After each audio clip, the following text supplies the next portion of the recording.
Our day begins with what time we went to bed last I night. agree. I always say that your day starts the night before. I am in 100% agreement with you. Yeah, so that's why the number one is try to go to bed at a consistent time.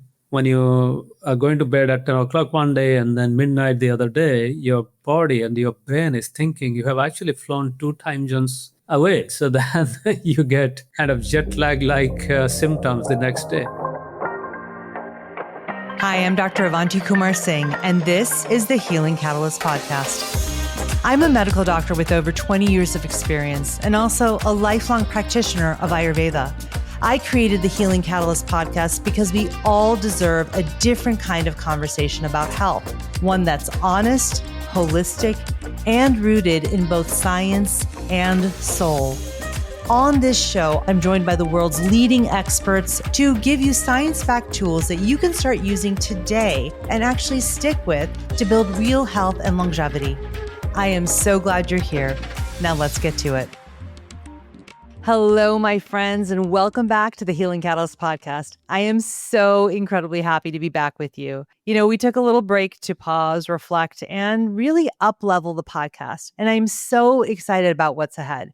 This season, we are bringing you a new format, some incredible guests, and really meaningful conversations, all designed to really support your healing journey with simple, practical tools that actually work. And I cannot think of a better way to kick off this new season than with today's guest, Dr. Satchin Panda. If you have ever heard about time-restricted eating or circadian medicine, it's very likely because of his work. Dr. Panda is one of the leading scientists in this field. And honestly, I completely geeked out talking to him. I mean, he is the scientist whose lab has given us the evidence and the understanding of the importance of circadian medicine for so many aspects of health. Quite literally, his work on time-restricted eating has already impacted the health of millions of people around the world. His research also offers powerful scientific evidence for what Ayurvedic philosophy has long taught us, that aligning our daily routines with the rhythms of nature is essential for health.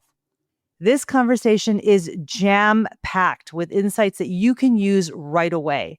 We talk about why so many people today are facing prediabetes or diabetes, and how time-restricted eating can actually help reverse blood sugar issues. Dr. Panda also shares why getting daily sunlight is what he calls a natural antidepressant and how critical it is for your health. We also dive into how understanding your circadian rhythm can even help you optimize your workouts and improve your athletic performance. Plus, Dr. Panda shares his perspective on GLP-1 medications, a perspective I really found very helpful. Dr. Panda has a true gift for translating complex science into simple, doable guidance. But before we get to the episode, let me tell you a little more about him. Dr. Satchin Panda is a professor of the Regulatory Biology Laboratory at the Salk Institute of Biological Studies. In his research, Dr. Panda discovered a blue light sensing cell type in the retina that entrains our master circadian clock, affects our mood, and regulates the production of the sleep hormone melatonin. And his lab and research discovered that maintaining a daily feeding fasting cycle, also known as time-restricted feeding or TRF, can actually prevent and reverse metabolic diseases. Dr. Panda has received the Julie Martin Mid-Career Award in Aging Research, the Dana Foundation Award in Brain and Immune System Imaging, and he was a Pew Scholar in the Biomedical Sciences. He's also the author of 2 books, The Circadian Code and his latest book, The Circadian Diabetes Code. I am so excited to share this conversation with you. So let's dive in. Well, hello, Dr. Panda. It's so great to meet you. Yeah, I'm happy to be here. Thank you so much. You know, I am actually thrilled to meet you because you have done some of the most important research on circadian medicine. And I've actually cited your research many times in my work and my writing, et cetera. And so I'm thrilled to meet you and to have you here to talk about your research. And congratulations on your new book, The Circadian Diabetes Code. Thank you. So I wanted to jump right into your new book in diabetes. You know, diabetes is So incredibly common. 1 in 3 adults in the US, 1 in 4 adults in the world suffer from diabetes or prediabetes. And so, from your perspective, what would you say are maybe 1 or 2 of the habits that have really contributed to this rise in diabetes and prediabetes? Yeah, I think in the modern days, we are constantly eating. As long as our eyes are open, our mouth is open. So Right. we wake up and then within 10, 15 minutes, even for some people, they start drinking tea with some biscuit or crackers, and then they keep on eating and until they go to bed. And just before going to bed, people remember that their parents or grandparents had told them to drink a glass of milk, or some people need a nightcap or Mm-hmm. alcohol. So what happens is the body actually doesn't get time to repair itself or reset. And overnight, our blood glucose levels should go down and should at least stay within healthy range. But our overnight fasting, although chronologically or the number of hours you fast may be 8 to 10 hours, but biologically your fasting is very little, because if you think of biological fasting is when your blood glucose level is less than say 100 milligram per deciliter, that's the standard fasting blood glucose that you should have, then the biological fasting is less than 5 or 6 hours for most people who are eating from morning to they go to bed.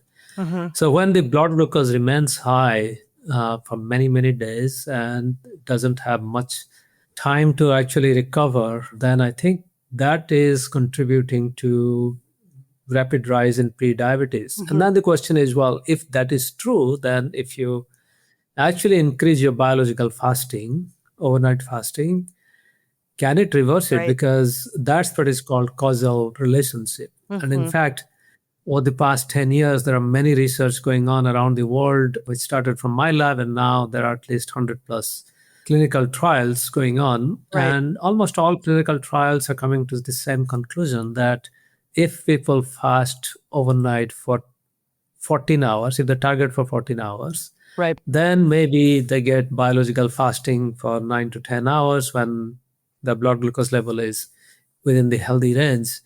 And that will ultimately reduce hemoglobin A1C and then improve glucose handling of the body. Mm-hmm. So you really think that it is about the fasting, the time that you're actually having the biologic fasting, right? Yeah. That's the most important factor for prediabetes and diabetes. Yeah, I mean, this is also something very new, because how do you measure your biological overnight fasting Right. without a continuous glucose monitor? Mm-hmm. So I think the continuous glucose monitors are helping us to figure out how much is our biological fasting. And Mm-hmm.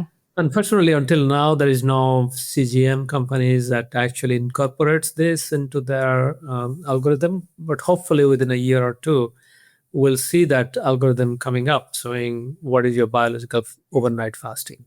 Right. And so that's really amazing. I think that you're bringing up such a good point, which is that there's a difference between the time that you're not eating while you're sleeping or fasting versus fasting with regard to biologic fasting, which is the level of your blood glucose. Because I Yeah. don't think that most of us realize that or think about that. Yeah, so that's what people always think. People always ask, what is fasting? And Yes. even I was struggling with this concept. And then I used to joke that, yes, I'm fasting between meals. And then Right.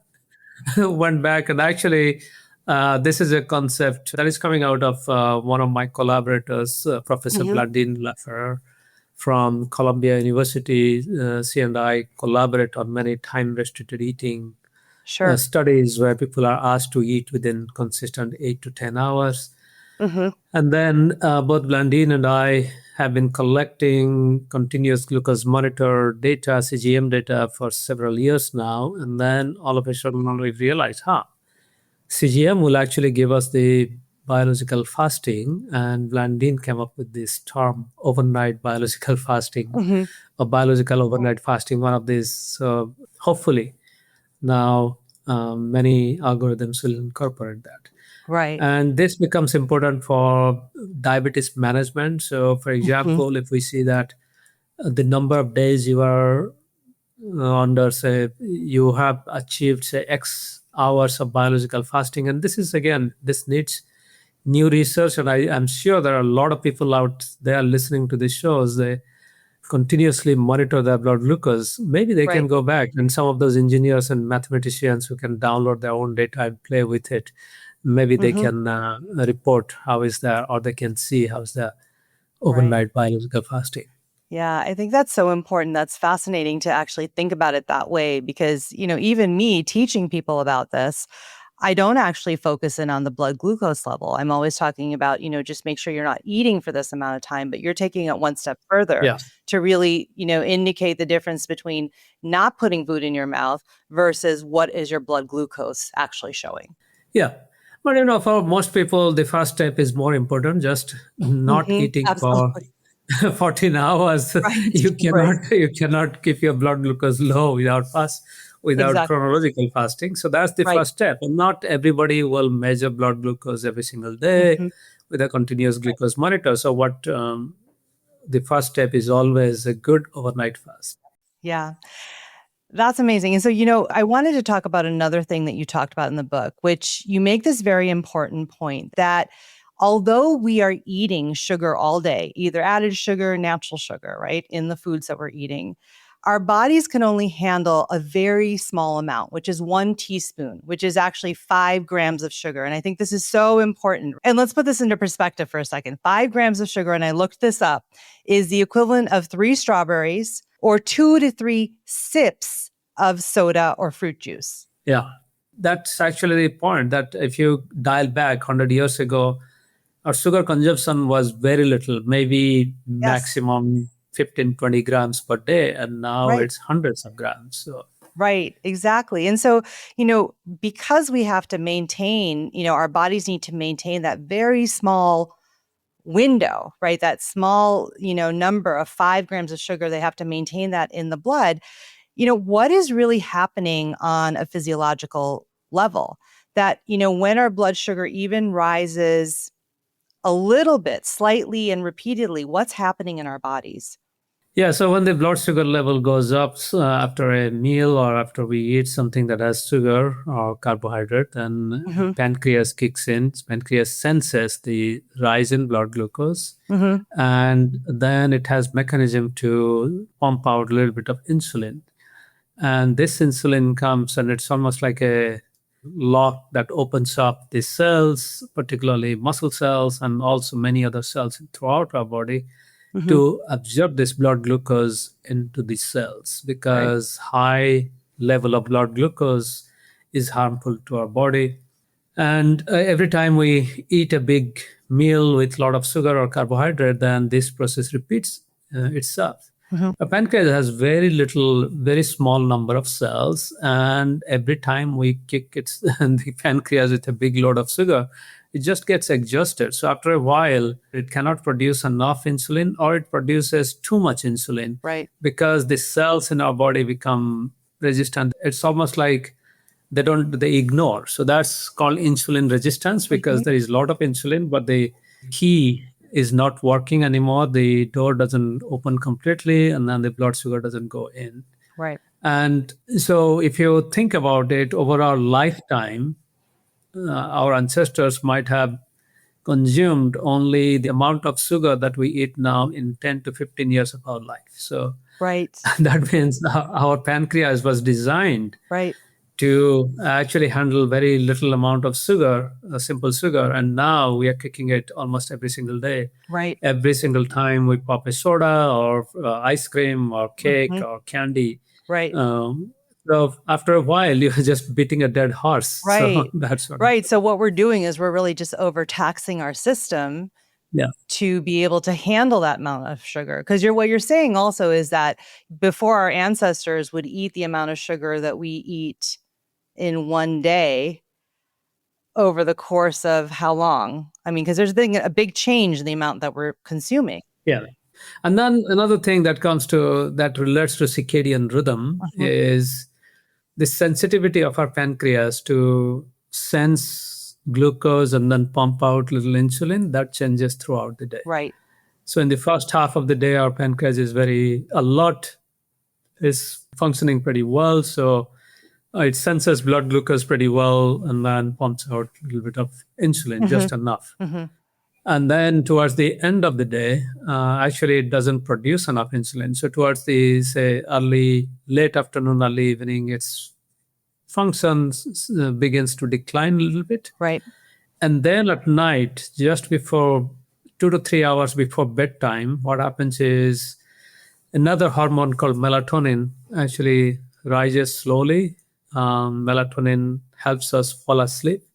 And this melatonin, just like it can make our body to sleep, it also makes our pancreas to sleep almost. So that means the pancreas doesn't sense glucose that well, and it also doesn't produce a bolus of insulin. So this explains why eating late into the night actually is a risk factor for increasing overnight blood glucose. Right. Because that's when our pancreas is literally going to sleep. Right.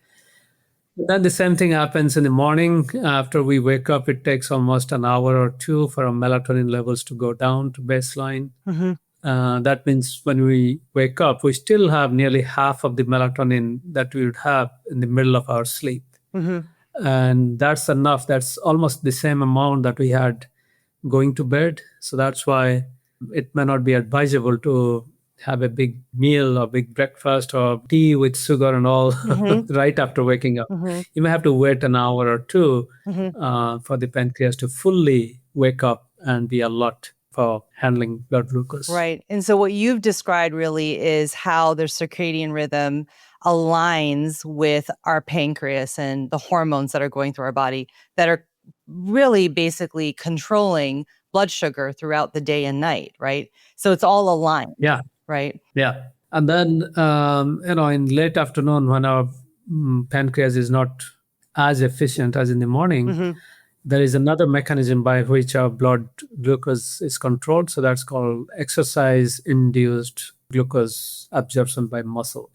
So that means muscle cells can actually absorb glucose without help from insulin. Right. So that also explains why late afternoon, early evening, that kind of exercise or even going for a rapid walk, slow jogging, anything that you can do will help to maintain blood glucose much better than the same exercise in the morning. But the bottom line is exercise at any time is good for your health. Sure. So right. So I'm sure you get asked this question a lot based on all of the science you just showed us or talked about. I mean, really, you coined the term time-restricted eating, which then sort of became intermittent fasting. So this is, it's so cool because this is what everybody talks about now is intermittent fasting, but it comes from time-restricted eating. Yeah. And so could you just go through, I know you went through all the physiology and that's really important to understand, but let's break it down a little bit for the listeners. From your perspective, over the course of the day, what is the way that you can align with your circadian rhythm to really benefit your health, both with regards to blood sugar and just health in general, right? Yeah. What are the things that we should be thinking about? Like maybe let's start in the morning and then you can tell us sort of your general tips that you would suggest.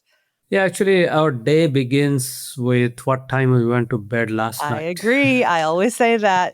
Your day starts the night before. I am in 100% agreement with you. Yeah, so that's why the number one is try to go to bed at a consistent time. Because when you go to bed at different time in the evening, then you're essentially subjecting yourself to literally jet lag, because that's exactly happens. Because when you are going to bed at 10 o'clock one day and then midnight the other day, your body and your brain is thinking you have actually flown 2 time zones away. So then you get kind of jet lag-like symptoms the next day. So that's why going to bed at a consistent time is important. And then be in bed for 8 hours. Okay. I'm not saying that you should sleep for 8 hours. Be in bed for 8 hours. If you set aside 8 hours in bed, then hopefully you'll sleep for 6.5 to 7.5 hours.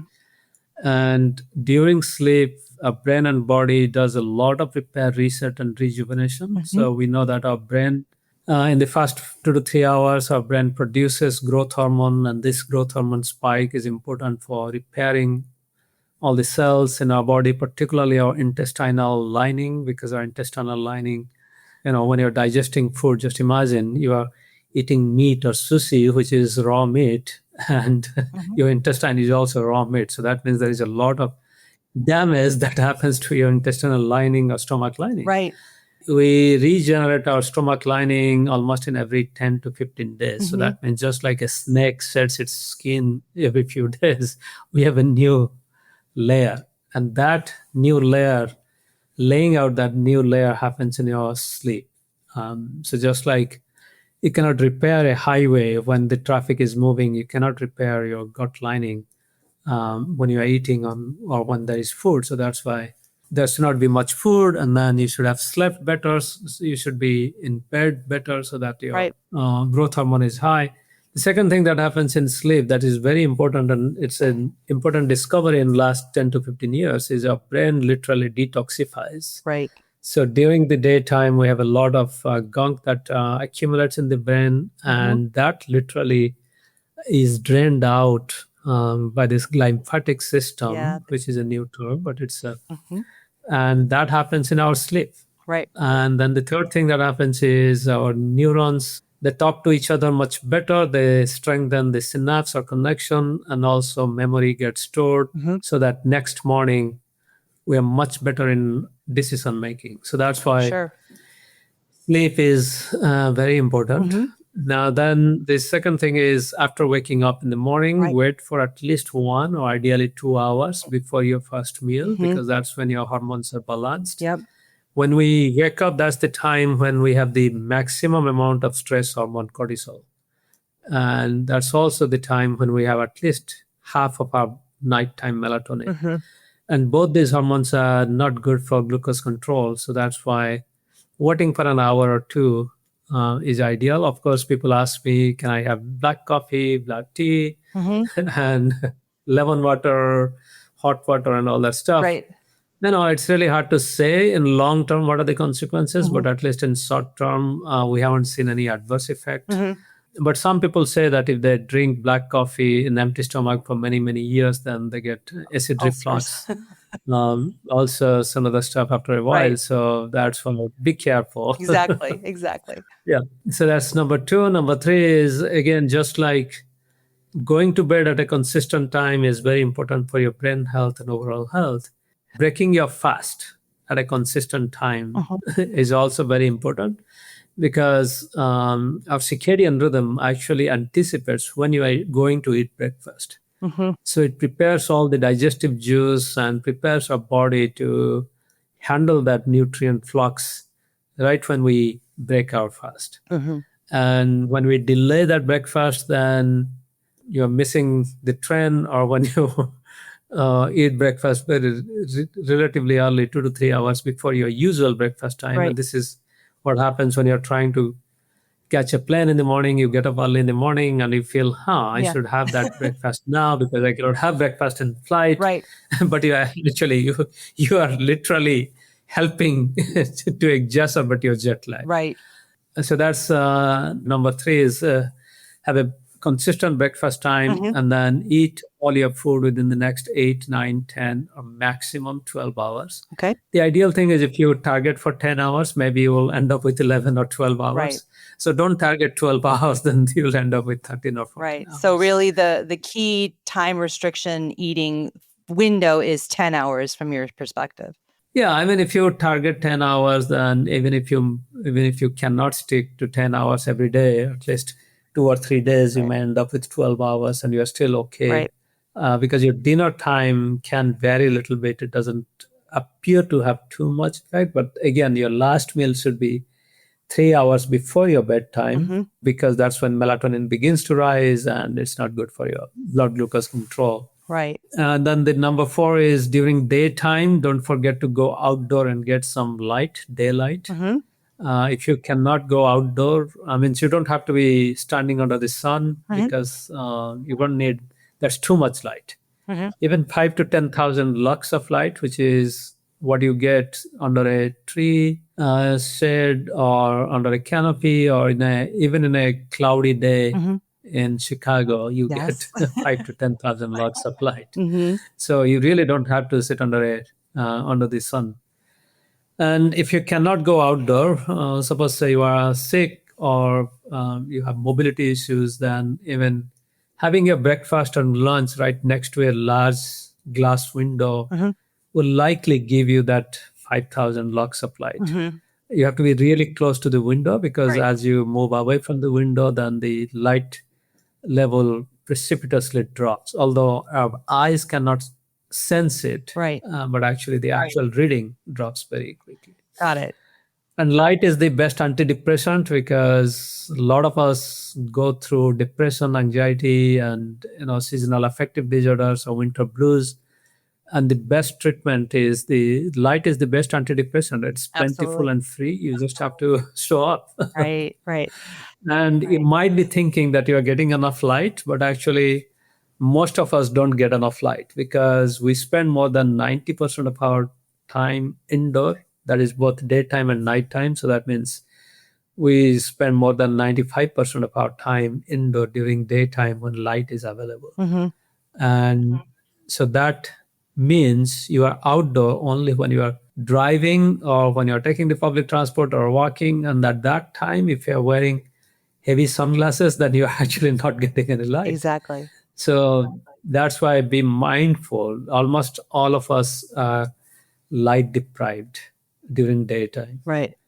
And unfortunately, there is not enough bright daylight simulating electrical lighting now to compensate for that. Mm-hmm. Many indoor LEDs, very bright LEDs, may to some extent compensate, but then the same LEDs at nighttime can disrupt our sleep. So that's why I say it's always better to go outdoor and get some light. Right. Number 6, we're talking about exercise or movement. So if we can make time, then late afternoon exercise is much better than same exercise in the morning Mm-hmm. for many reasons. So one is for athletic performance, people who are young, who are trying to compete. Mm-hmm. That's the time when your muscles and your body is warm enough so you can perform much better. In fact, many of the Olympic world records are broken in late afternoon than in the morning. Oh, so interesting. And then the next thing is the same reason that our muscles are much more flexible, our joints are more flexible. For older people, the risk for fall and injury is low if they exercise in late afternoon. Mm-hmm. And then there are studies that have shown that late afternoon, early evening exercise is much better in reducing blood sugar and blood pressure than similar exercise in another time of the day. So that's why if you can, Mm-hmm. then you can have some exercise late afternoon. If you can't, then anytime exercise is good enough. Great. And then the last one is at least 3 hours before bedtime, no food. And then dim down your lighting because by dimming down lighting, you also boost the production of melatonin that will make you fall asleep much easier. Mm-hmm. So that's amazing. Thank you for those tips because I think that's, in a nutshell, you've really given some really great pointers. And I think it's really important to tell everybody, start with one thing. This can be overwhelming to try and rehaul your entire schedule. But as Dr. Panda said, start with sleep. That is the most important thing and that consistent bedtime, right? And then probably the time restricted eating would be the next thing, would you say? Yeah, actually, I would go the other way because what we have seen is it's really difficult for people to extend sleep. So there are a lot of studies who try to extend sleep or make sleep regularized. Uh-huh. And it's difficult because people's sleep habit is difficult to change. Right. But what is interesting is when people start doing time restricted eating, 8 to 10 hours, if they're targeting say 10 hours, Yep. then this is something we did not expect in the beginning, but people actually sleep better. So by targeting eating during daytime Mm-hmm. and increasing the fast between last meal and going to bed, somehow the sleep quality improves. Got it. And particularly those who have disturbed sleep, they wake up too many times, Right. so they wake up around 3 o'clock or 4 o'clock and cannot go back to sleep for an hour. Mm-hmm. They are the ones who report the best improvement in their sleep. Got it. When they do time restricted eating. Okay, so really it's the time restricted eating, making sure that it's that 10 hours. That's the place to start if you're trying to sort of rehaul your your whole schedule Yeah. so that you're really benefiting your health and aligning with circadian rhythm. And also, eating time you can have it under control because, of course, some people might have social obligation like eating with the family, and then you can figure out what time you should have that evening dinner with the entire family, and then count backwards and see what you should have breakfast. And what we see in practical life is, particularly people who are not living alone, Right. they they have other difficulties for sleep. So, for example, young parents have really they cannot. Right. Their sleep is in the hand of their babies, and then if your partner is snoring and if you Right. sleep in the same bed, then, Yeah. there is sleep disturbances that it's not under your control. And then many people do have pets, and then pet parents have very difficulty in controlling their sleep because some pets would like to sleep next to you. Particularly the cats, they wake up very early in the morning. Right. So Right. all these other issues that we don't think about. Yeah, no, and they're real things. Well, this actually brings up something I found so interesting in your book is the research with firefighters and, this idea of shift work. Yeah. And so what I want to ask you is, and I kind of read this, but I want to make sure I'm understanding this correctly, is that shift workers, they're not just people who work the night shift or the second shift. I mean, shift workers, actually, the definition is much broader than that, right? And it could even include people who are breastfeeding, women who are breastfeeding, or like you said, pet owners or college students and medical students who are studying all night. But it could also even be, menopausal women who are waking up in the night because of night sweat. So can you tell us about that? Because I think that that's really important. So many of us think, well, I don't work the night shift, so I'm okay. But maybe not. Yeah, so the shift work, the definition by International Labour Organization and some European countries is staying awake for 2 or more hours during your habitual sleep time, or, for example, between 10 p.m. and 5 a.m. or 9 p.m. and 4 a.m., whatever you can say. Right.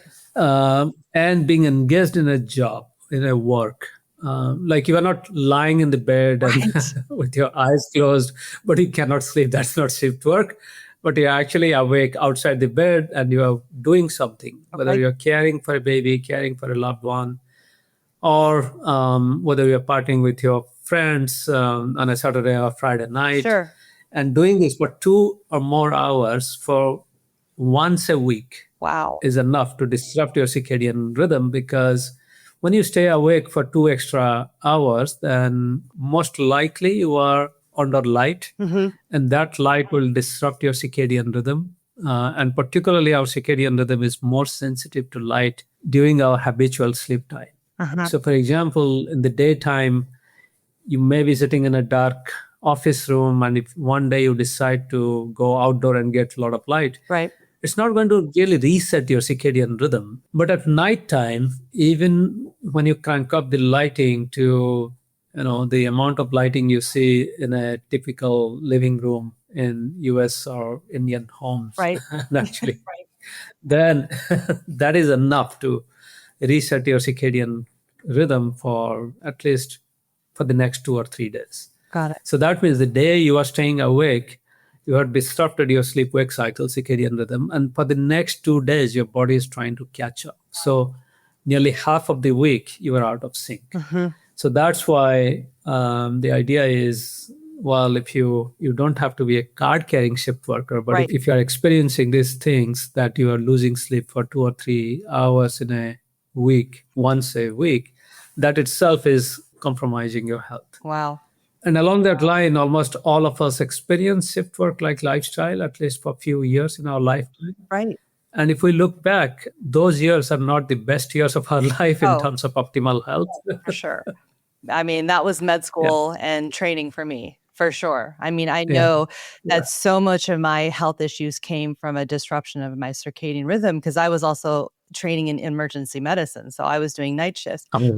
The other thing that this is bringing up for me, and I really want to dive into this, is that the things that you're describing that you have proven in your research actually remind me of everything from Ayurveda, from our culture. Like our nannies and dadis all did this, they kind of lived according to this cycle of being in harmony with nature, of really, syncing their circadian rhythm.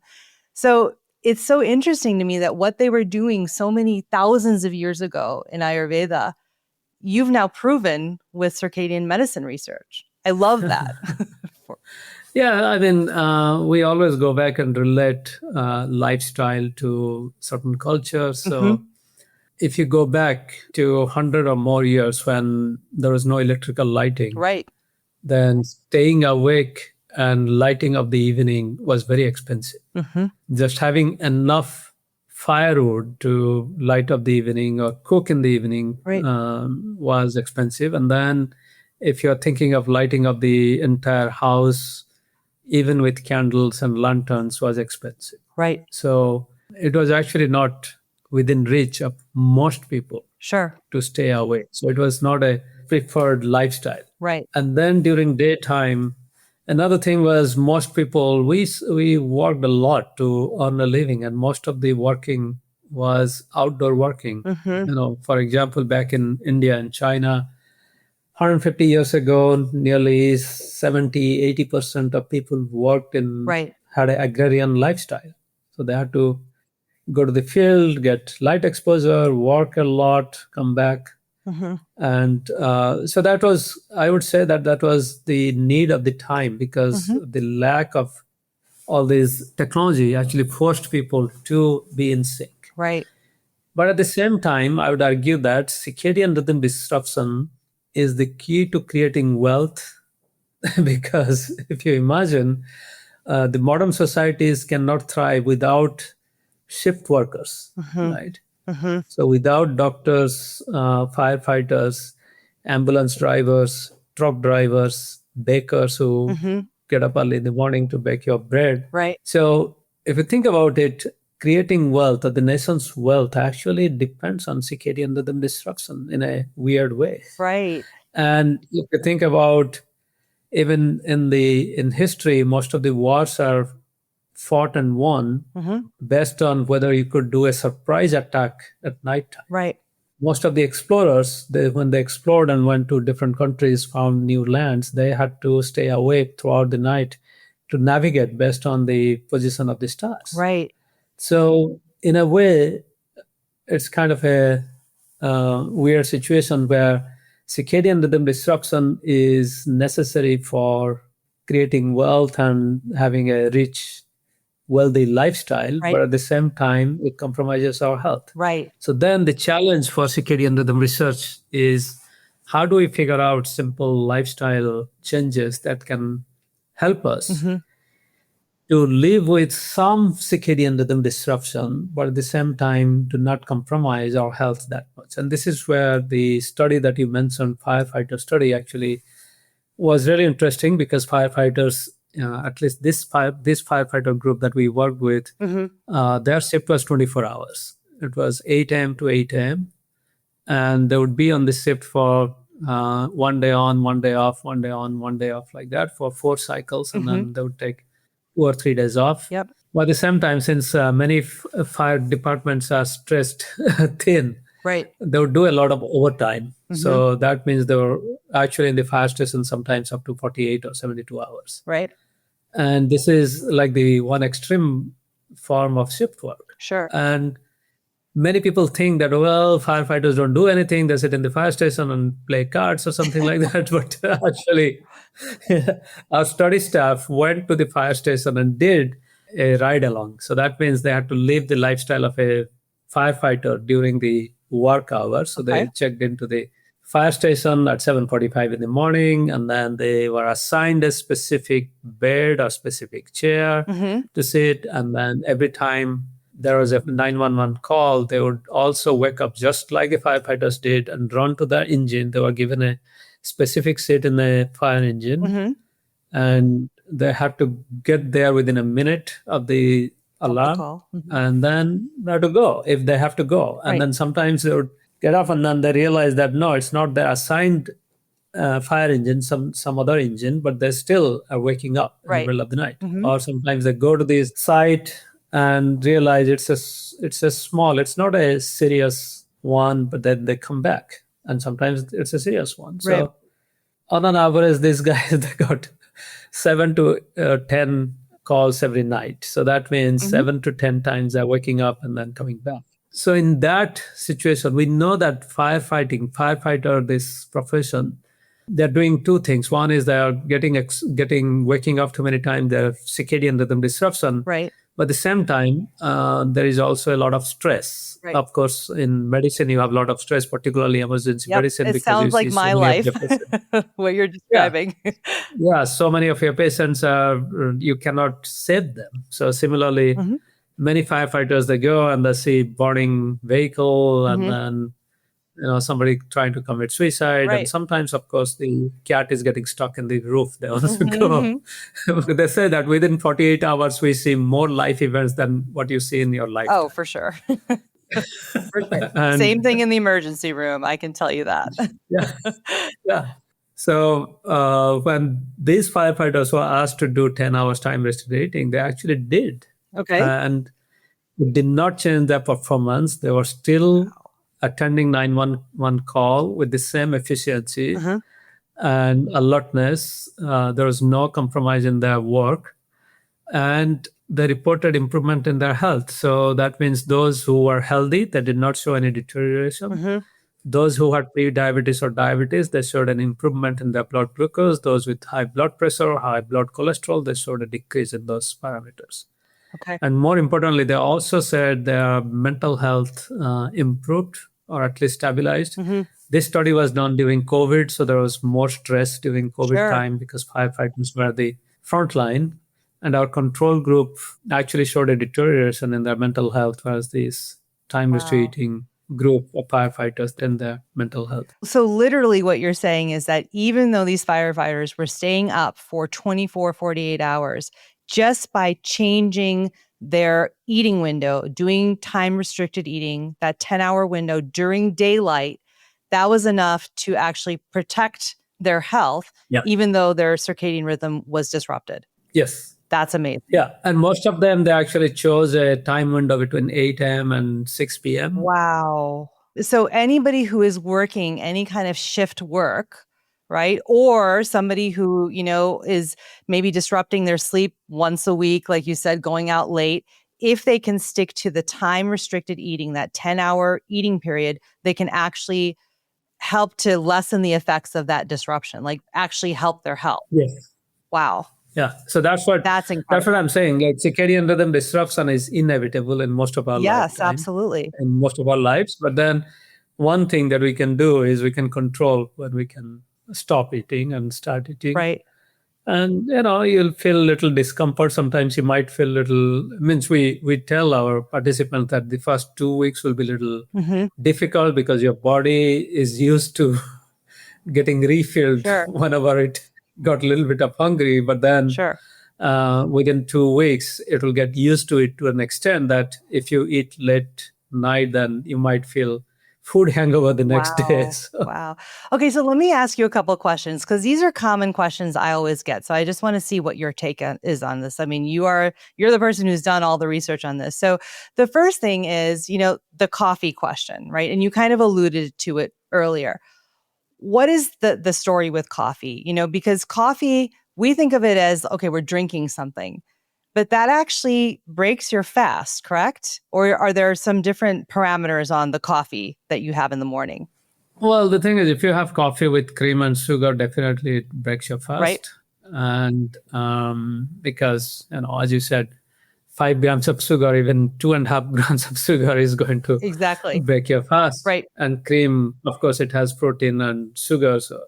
Sure. But even if you're doing black coffee right after waking up, I would ask one question, like, is it because of habit? Right. So why do people have coffee in the morning? If you ask people, then they will say, well, I'm not fully awake. So that means they didn't sleep enough. And most of us, particularly the high functioning people, they don't sleep enough. They sleep 4 to 5 hours or maximum 6 hours. So they need that kick for the brain to wake up. But, when you don't sleep enough, during your sleep, as you're cleaning your brain, So sleeping is like putting your clothes in a washer and dryer. Right. And when you don't sleep enough, it's equivalent to stopping your washing cycle midway and taking out your dirty cloth and putting it on. Right.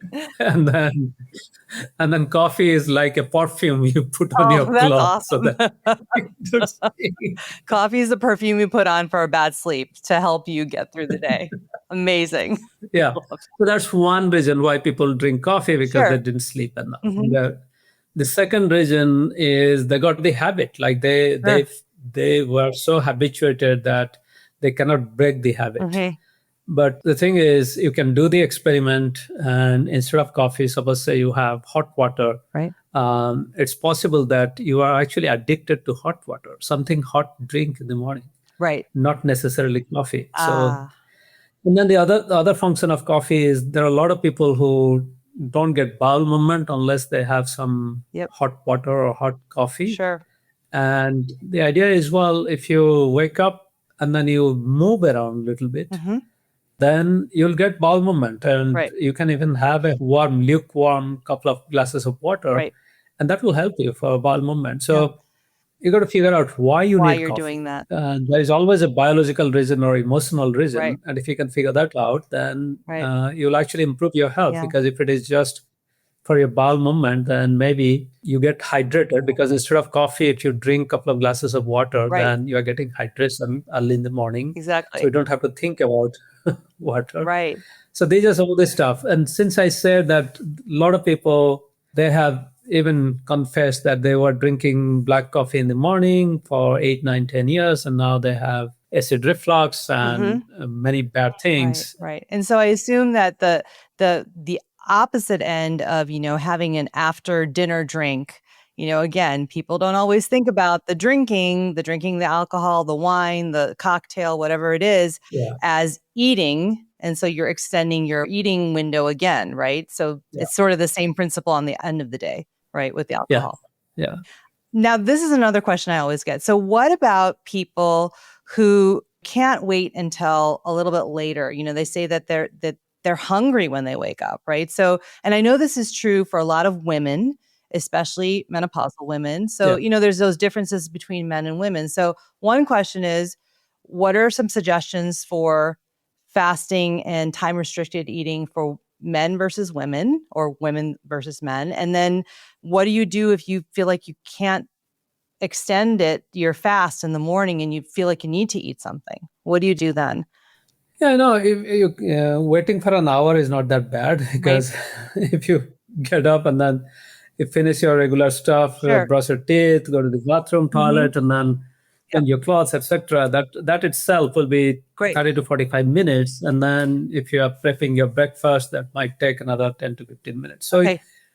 it's not that bad as people think, because if that eating within half an hour of waking up, it's just delaying a little bit more. Okay. So it's really delaying for an hour after, at least for an Delaying for hour. an hour after waking up is a good idea, Okay. because in that way, if you delay in the morning, then you actually gain that eating window towards the end of the day. Yes. Yes. Okay. Okay. And another thing is, if you are really hungry, then the question is, are you dehydrated and hungry, or are you hungry? Right. So that's why after getting up, if you have some warm water, then see whether that helps. Okay. Because for many people, we are dehydrated, Right. and we don't think about that. And particularly as we get older, our body actually cannot distinguish between whether we are thirsty or whether hungry. we are hungry. Yeah.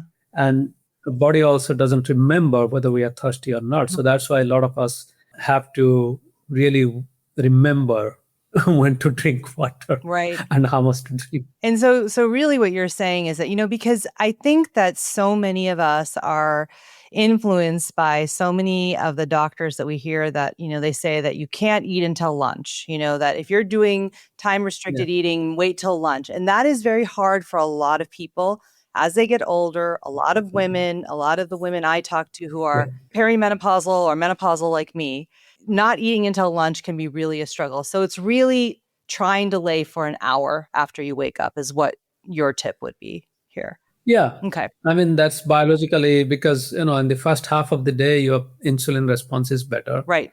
So why not to reap that benefit? Ah, And I think a lot of people who say that your first meal should be at lunch, mhm, typically these are the high functioning tech workers right. or business people. Hmm. For them, business dinner is a must. Sure. So that's why if they start at 12 or noon, then they have the freedom to eat or drink until 9 or 10 at night. Right. Okay. That is great to know. Okay. I want to turn to another topic that you talked about in your new book, which is GLP-1 medications. This is a huge topic in the zeitgeist right now. Everybody's talking about the Ozempics and the semaglutides and all the other medications. And really, these medications have become very central to these conversations about blood sugar and weight loss and diabetes. So, how does a GLP-1, maybe you could explain for the listeners, how does the natural GLP-1 that we create, how does that relate to circadian rhythm? Like, how does this all fit together for us? Yeah, so GLP-1 is the hormone that is secreted after we eat, so that it goes and tells our brain that, hey, you have eaten enough and stop eating now. Right. And that's the very simplified version of what GLP-1 does. Mm-hmm. And our response, this GLP-1 response, is very different at different time of the day. So at certain time of the day, the production is much higher, so that it stops. But within the context of GLP-1 as a medication, what GLP-1 is doing is what I call pharmacological fasting. So if you have the willpower to do fasting, overnight fasting every day, then of course you can do time ratio eating, and then some form of intermittent fasting also requires you to fast for 48 hours, 24 hours, or even 5 days of very low calorie. But that needs a lot of willpower. Sure. But the idea is, well, when we have been eating throughout the day and night, as long as our eyes are open, we are eating, and even in the middle of the night, we wake up and have a tub of ice cream. Then our brain has rewired itself that it's not listening to GLP-1 anymore, or the GLP-1 pathway is not working, and we have to crank that up. So Mm-hmm. since our willpower is not working anymore, we have to bring a medication so that our brain stops craving for food. Right. And that's exactly what GLP-1 kind of medications do. And people always think that, okay, GLP-1 is a wonder drug. It just Sure. causes weight loss and blood glucose control. But what it does is it reduces your craving for food. Mm-hmm. And by reducing craving for food, people typically eat less, those who Sure. are taking GLP-1. So this is the pharmacological fasting. But what is interesting with GLP-1, those who are taking, they might notice is they will benefit much better if they actually have a very scheduled meal time. So, for example, if they want to eat 3 meals a day, breakfast, lunch, and dinner, if they keep those timing constant and try to eat within those time, then that actually helps them to tolerate the medication much better, because there are a lot of people who cannot tolerate these medications, Right. in the sense that they will get gastrointestinal problem or other issues. Mm-hmm. So by maintaining your meal timing will help you. And another thing is, many GLP-1 users also see loss of muscle mass, Right. because when we lose weight, overall weight, we Yeah. actually lose. It's very normal to lose both muscle weight and fat weight, Mm-hmm. unless we pay attention to it. So that's why GLP-1 users may pay attention to exercise or their protein intake. And again, the protein intake, if you stick to the right meal time, then you can feel hungry around the same time. And if you Right. feel hungry around the same time every single day, then you are likely to eat slightly more food than you otherwise would eat. Mm-hmm. And after a few weeks of weight loss, you also want to maintain that weight and build up that muscle. So that's why maintaining a regular meal time for GLP-1 users is very important. Is really important.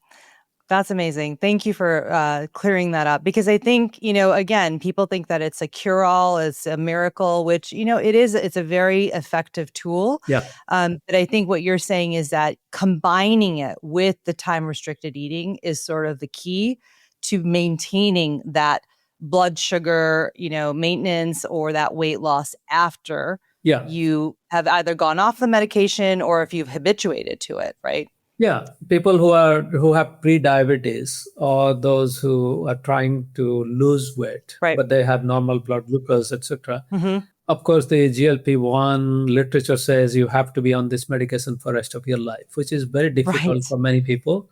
And Yeah, it's also, every expensive. year there is a risk of certain adverse side effect like gastroparesis, etc. Mm-hmm. Is although it's 1%, but over years it will add up. Sure. So that's why if you're pre-diabetes or overweight or obese, and you took the GLP-1 for a year or 6 months or so to bring your levels to healthy range, then the question is, should you stay on this GLP-1 for the rest of your life, or should you, Mm-hmm. during this time when you're going through GLP-1, since you have better control over Right. your mind is not listening, your mind is not hearing the Yeah, the food food noise. cacophony The all food the noise is time. less.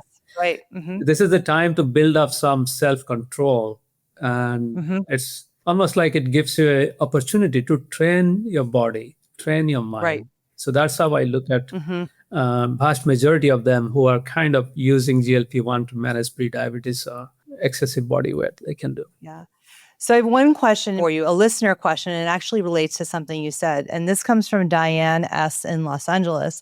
And she said, how many meals should I be eating? Because, a lot of people will say 6 meals a day, or is it 3, or is it 4? Or like, how do I know within that time restricted window of 10 hours, do I eat 3? Do I eat 4? Can I eat continuously? What's the story? It's really hard to say because what we see in our clinical or human studies is Mm-hmm. that we use an app for most of our studies, and this app is also available to anyone who wants to download. It's free. It's called My Circadian Clock, and it's available Okay. in both iOS and Android. And it's used Mm-hmm. exclusively for research purpose. So that means we are not selling your data or we are not sending advertisement. Okay. So what we see is people self-log what they eat, and then at baseline or during the habitual eating, they might be eating randomly throughout day and evening. And typically after starting timeless eating, what we see, interestingly, they consolidate, they become more regular. And some people adopted 3 meals a day. Some people might be 3 meals with 1 or 2 snacks, but those snacks and meals become very regular around the same time. So that's something that we observe. Okay. For women, and particularly for women who are very active, have an active lifestyle, they're exercising, they're doing a lot of other stuff. Mm-hmm. The important thing is to eat enough, because I have seen, sometimes some people want to do all the good things, but all the good things may not be good. So, for example, if you reduce your caloric intake and increase your exercise is good. Right. Eating less is good. But if you combine these two, then that can be Right. dangerous for women. If you're within childbearing age, then you might see irregular menstrual cycle, which is a telltale sign that you're eating less and exercising more. Mm-hmm. So I think the main point is to eat enough within that window, Mm-hmm. so that you don't see any drop in energy level or irregular menstrual cycle. Those in the for the younger women. Okay. So eat enough, but try and do it for 3 meals if you can, but make sure you're eating Yeah. enough is really If you sort of can do 3 meals, then that's because what happens is when people do this, they have a big breakfast because they have gone through Mhm. 14 hours of fasting. So Sure. when you have a big breakfast, then you usually don't snack between breakfast and lunch because you don't feel Mhm. like, and you can easily avoid that. And then after lunch, if you have a modest size or even small size lunch, then you're looking forward to that dinner. And in between, some people have a snack, some don't. So that's why it becomes very clear that after breakfast, they usually don't snack until lunch. And then Right. since So they because have, they ate enough. yeah, and then since they're looking forward to that dinner, they also don't snack before dinner. So that automatically Right. reduces your snacking time. Got it. Got it. Well, I could keep talking to you forever. I have so many more questions, but we didn't get to them. So we'll do it again. But, I call this podcast the Healing Catalyst because I really want to help people really make an impact on their health and do it themselves so they don't have to go to all these people outside of themselves, that they can take their health back into their hands. And so, along those lines, what would you say from your perspective is one simple thing that the listeners could do to really impact their health and their healing starting today? Yeah, I think the time restricted eating is the one thing they can do, because it's really overnight fasting, aligning that with your sleep. And even if you look at the modern literature, scientific literature, it is becoming clear and clear that this is one thing that's helping a lot of people, not only pre-diabetes, diabetes, it's also helping people with early stage liver disease, and then those who are preparing to go through cancer treatment, or those who are going through chemo, and also those who are recovering, because there are nearly 15 to 20 million people who are cancer survivors, and they're always fearing about relapse. And it seems it's also helping them. It's also helping people with heart disease, or those who are at a high risk for heart disease. And then there are some studies, at least in animals, showing that it helps animals with neurodegenerative or neurological disease, for example, Alzheimer's disease, Huntington disease. So it also has a big effect on brain health. And at least in firefighter study and in few other studies, we are seeing that it has a effect on brain health in terms of reducing the risk for depression. And there are actually quite a few human studies going on now, particularly on that area.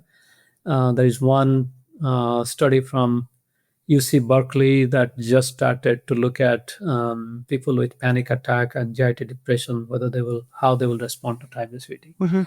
So I think fasting is the biggest cure, and a lot of literature, a lot of religion incorporate fasting. And now you don't have to be religious, you don't have to go through religious fasting, Right. But at least every day, if you make it a habit to go through this fasting process, then that will be great. And I would say that anyone from 10-year-old to 100-year-old can at least do 12 hours of overnight fasting. Yes. And those who are able-bodied and we can tolerate, then maybe 14 hours of fasting is something that all of us can do. Dr. Panda, thank you so much for your time today. I have loved talking to you. Thank you so much. Thank you. Wow. I loved this conversation. I hope you did too. Dr. Panda shared so much valuable information. It honestly blew me away. His research is not only changing the way we think about health, it's also giving us real, practical tools that we can use every single day. There were so many takeaways, I don't even know where to start, but here's what really surprised me. First, that even if your circadian rhythm is completely disrupted, like for shift workers in the firefighter study, just sticking to a consistent time-restricted eating window can help protect your health. That is such a big deal, not only for firefighters and shift workers, but for medical students and college students and nursing mothers. It's a really big deal. And second, I had no idea that more Olympic records have been set in the afternoon, and that exercising later in the day can actually be better for your performance and for your health. Mind blown. I had no idea. This is the kind of science-backed guidance we all need more of. Simple, doable things that actually make a difference.